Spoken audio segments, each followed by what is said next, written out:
Welcome to Horsepower TV, where today we're on a Mopar mission. We left Chuck back at the shop where a few weeks ago we put together a 360 crate motor for an A-body project. Well, now finally we got something to drop that motor into. Hope you like lime green. This is a 1967 Plymouth Barracuda, one of the best looking A-bodies ever built in my opinion. Now, they're getting pretty expensive these days, but we got a deal on this one because the previous owner modified it to go drag racing. Of course, our goal is a much more drivable street machine, and to meet that goal, we need some new parts and some hard-to-find used parts. That's why we're heading to the mecca of Mopar muscle.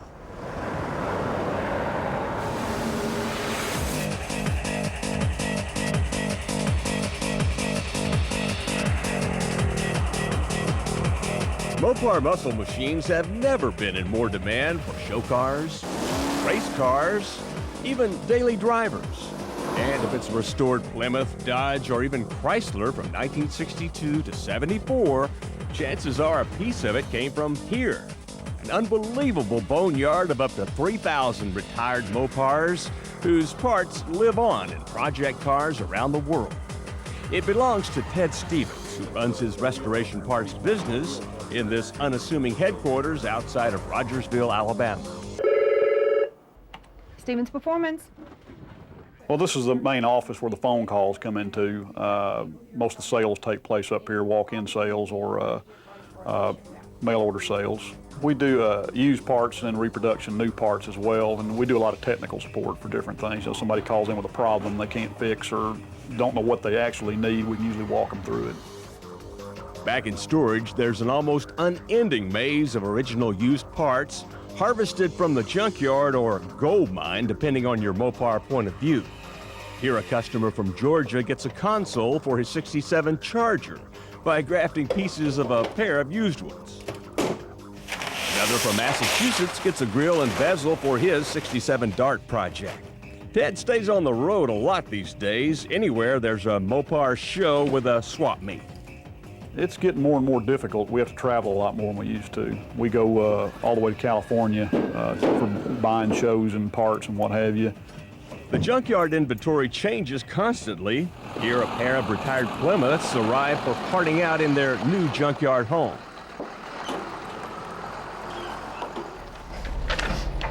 Here's what we got, Rex. Got a 70 Roadrunner hood.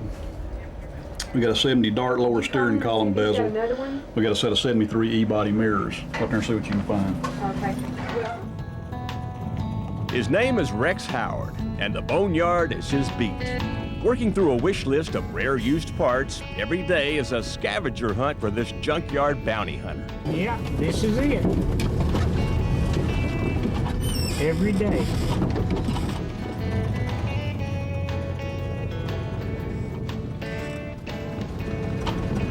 Roadrunner.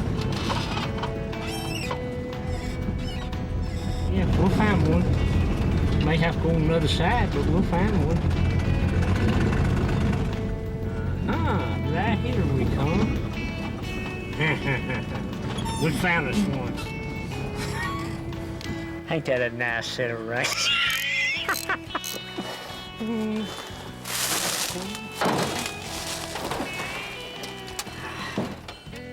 This one's a new arrival. It just came in a few weeks ago from Arkansas. It's still fairly complete. Like I said, they hadn't got it dismantled down to the point where you can't tell what kind of car it is yet. It won't take them long. Some guys won't use reproduction parts. They want original stuff. And there's a lot of stuff that they don't make because the tooling costs are too high or there's not enough demand for it.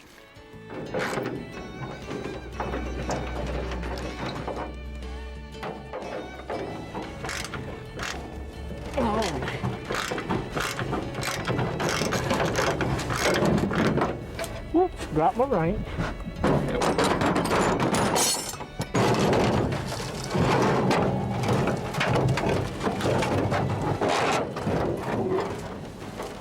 Well, chances are there's a customer thousands of miles away anxiously awaiting one of these rusted but revered old parts.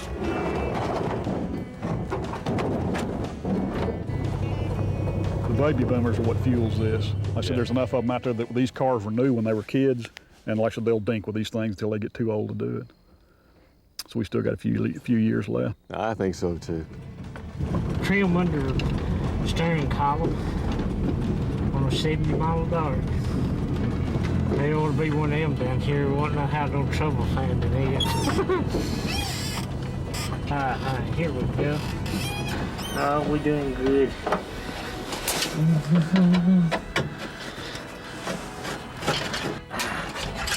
Da-da.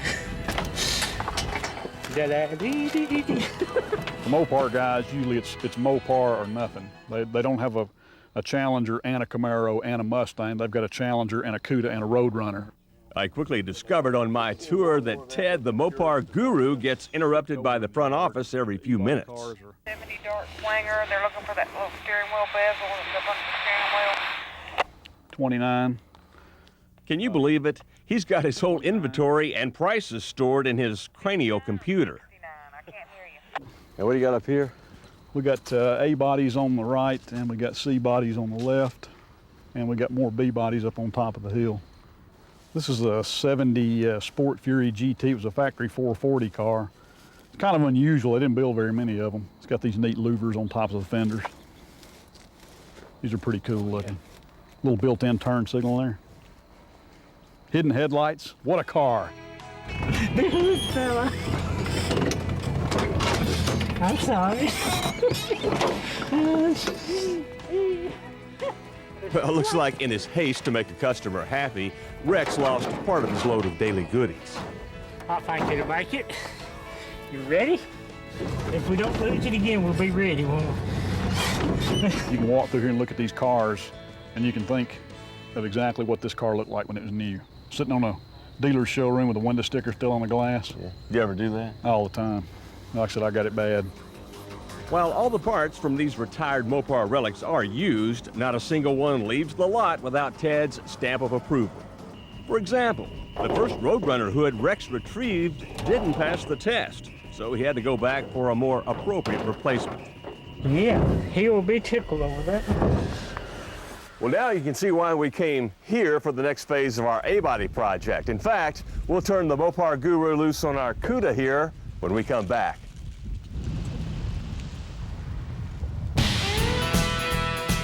Later on Horsepower TV, a revealing way to tell if your distributor is out of phase and how to fix it on this week's Quick Tech.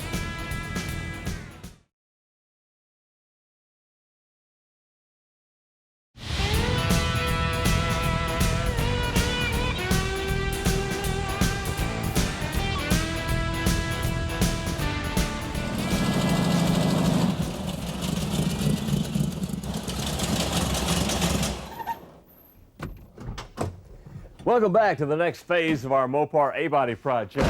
Well, as I told you earlier, our goal is to turn this 67 Cuda into a more streetable pavement pounder, and what looks like Ted's already discovered our first and biggest problem under the hood. Well, we got a hopped up 440 and a light A-body car with 9-inch drum brakes all the way around. More or less 10 pounds of crap in a 5-pound bag. Yeah, well put. So we need a smaller engine. I guess Chuck and I were on the right track to build that 360 crate motor a few weeks ago. It'll go great in here. Should handle a lot better too, right? Absolutely. Like I said, get the weight distribution where it needs to be, get some of the weight off the front end, and be a whole lot easier to work on as well. Oh, yeah, and to drive. You ought to try driving this thing. I'll bet. Okay, have you got what we need to make this swap? Oh, yeah. We'll need to change the K-member out, put a small block K-member in there. We'll get these fender well headers and stuff off of it, get some under chassis headers to go on, make a big difference in it. Okay, you're the Mopar man. We can do it. Well, the key here is balance. We're going to do something about brakes and suspension. Probably need to go to a 4-wheel disc system on it, do a front and rear suspension rebuild, polyurethane bushings, front and rear sway bars, stuff like that. Man, you're ending up the bill, but how do you like the rear end on this Cuda? That rear end's got to go. It's way too wide, probably out of a Roadrunner or something. Put an A-body rear end up under there. It'll get the wheels pulled back in where they're supposed to be. We can get the back of the car back down. It'll look good then. Joe, we've got to make a comment about the interior here. This velour headliner is either going to have an Elvis mural put on it or it's going to have to go, one or the other. Elvis mural. Well, I think it should go, perhaps. Probably so. We'll probably do something with the dash. Got some problems there, and the console, too. You can help us with that, huh? Oh, yeah. No problem.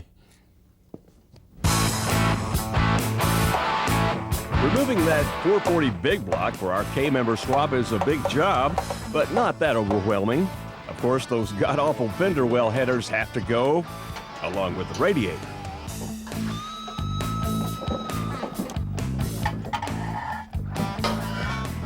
Then while we're at it, we can remove the rest of the exhaust. You need this. Yeah. Thanks, Joe. Finally, it's time to loosen the old mounts and get ready to jerk that 440 big block. Okay, man, we're about there. Oh, yeah. It don't take long.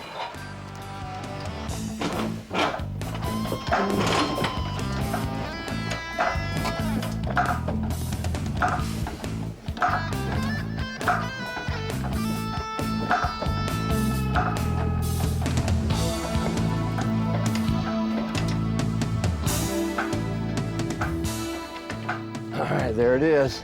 It's clear. You know anybody that needs a used 440? We ought to be able to find a home for it. Really? Oh, yeah. Hey, Ted, for those that aren't too familiar with how a Mopar engine mounts, let's talk K-member for a minute. Well, the K-member is the engine cradle or support. The engine sits on top of it in these brackets here. This bolts to the bottom of the car. All the front end suspension components tie in. Torsion bars support the weight. Really important structural part. Yeah. This thing here has been totally screwed up by some craftsman. As you can see, they've cut a big hunk out of the K-member there for oil pan clearance where the big block was in here. Oh, yeah. This is a mess. It's got to go. Got to go. You got one to replace it with? Oh, yeah. Okay, that sounds like a pretty big job. Getting kind of late. What do you say we knock off till tomorrow? Sounds good to me.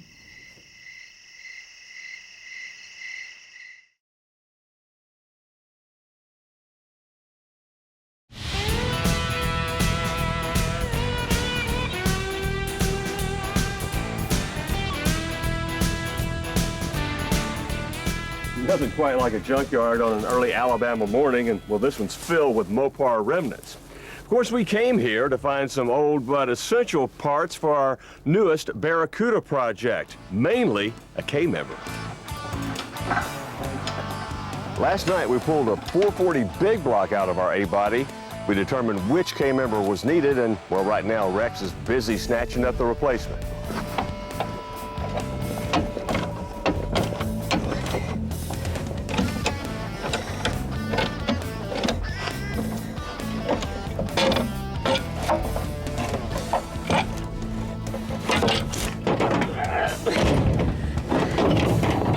There she is. K-member for the Barracuda. It's a good one, too. Before we get our hands on it, the freshly fetched part gets stripped, primered, and a brand new coat of black paint. Meanwhile, Ted started removing that butchered K-member still in the car, and as you're about to see, it's not quite as tough a job as you might imagine. After unloading the torsion bar, you remove the nuts from the lower control arm shaft, then remove the strut rod nuts, remove the 3 bolts from the steering box, release the pitman arm, and finally remove the 4 bolts that hold the K-member to the frame. Then the K-member should slide forward and out. There it is. Just in time for our replacement. And here it is. Great job. Looks like a new part, doesn't it? Just check out the difference in it and this hacked up piece we just removed. Plus, this one will accept the correct engine mounts for our 67 CUDA. Installation, of course, is just the reverse of what you saw, although a little persuasion with the Mopar mallet may be in order. Then you just use the tie rod bolts to draw it into place.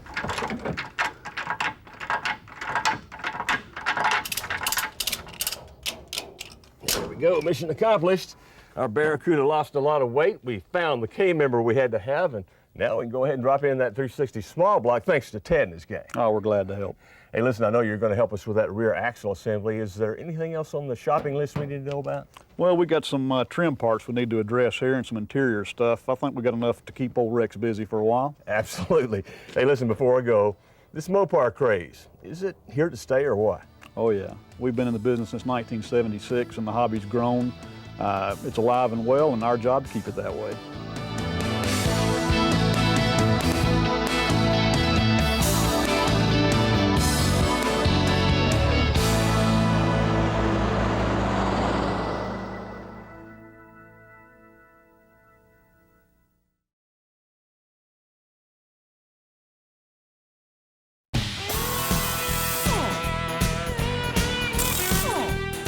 Horsepower TV's Quick Tech is brought to you by Wyotech. Let's say you just updated your muscle car's motor with a new electronic distributor. Now you've lined up the rotor, you followed all the directions. You fire it up, but not only does it sound rough, you can't even set the timing. The mark just won't stay still like it ought to. Well, Gary, that ain't supposed to happen even with a Chevy engine now. What could be the problem? Well, one thing we haven't checked and we should check is the rotor phasing. And what that means is we need to check to see the rotor's pointing where it's supposed to inside the distributor cap. Even with a new distributor out of the box, installed correctly, lined up correctly, that could still be a problem. It can happen. There is an adjustment for that. And we're going to show you how to see what's going on inside the distributor cap when it's running. All right, let's get on with the surgery. Okay, sounds great. After removing the distributor cap, I'm going to use a die grinder to cut a hole in the top of it next to an easy-to-see terminal. That is one heck of a hole, and I know what some people have to be saying right now. That man just destroyed a perfectly good distributor cap. Well, we put that hole in there for a good reason, so we can see what's going on inside the distributor. And it's an old cap, and they're cheap enough anyways. So it might be a good idea to have one around your shop for the next installation. Huh? Absolutely. You never know when you might need it. Okay, well, let's see why you made that hole. Okay. After reinstalling the distributor cap, I clip the timing light to the terminal nearest the hole. Then I use the timing light to observe the rotor location. Notice how the rotor is pointing to the left of the terminal? It should be pointing directly to the terminal. Well, that was fascinating. A pretty graphic way to see the phasing problem in there. Now the solution, Gary. Well, we need to make the rotor point more towards the terminal, so we're going to take the rotor off here and we're going to rotate the pickup coil a little bit to the right. Okay, go ahead. Okay. I'm going to move it a little bit and we're going to retighten that down. Yeah, this may take 2 or 3 tries, right? It might take a couple to get it right where we want it. Maybe we'll get lucky. You never know. All right.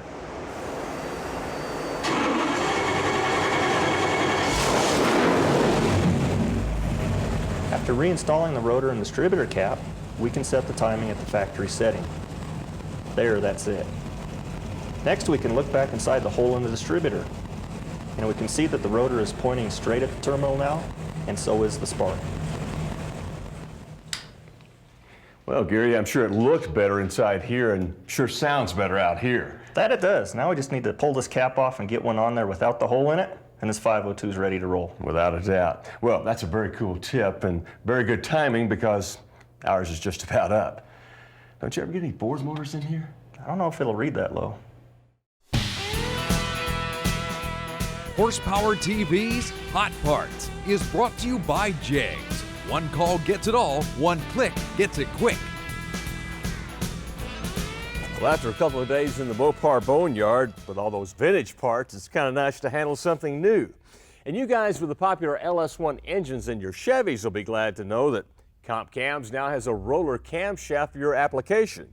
Machined from a solid piece of billet steel, it features a profile with more aggressive lift and duration than stock, and of course the result is more performance and rates of acceleration without sacrificing drivability. How much will you have to sacrifice to get one?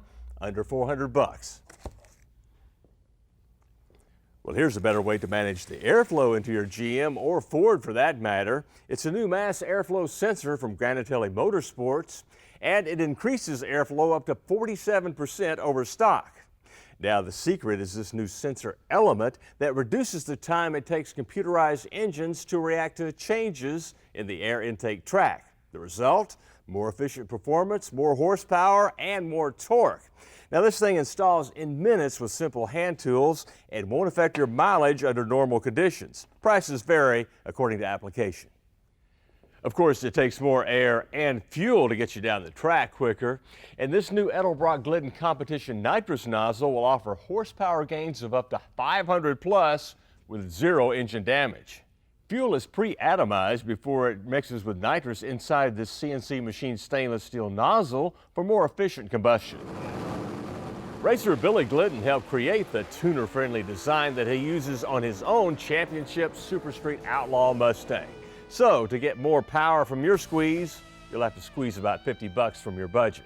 Hey, speaking of Mustangs, next week Chuck returns and we'll try to put more power to my newest Project Pony. See you then.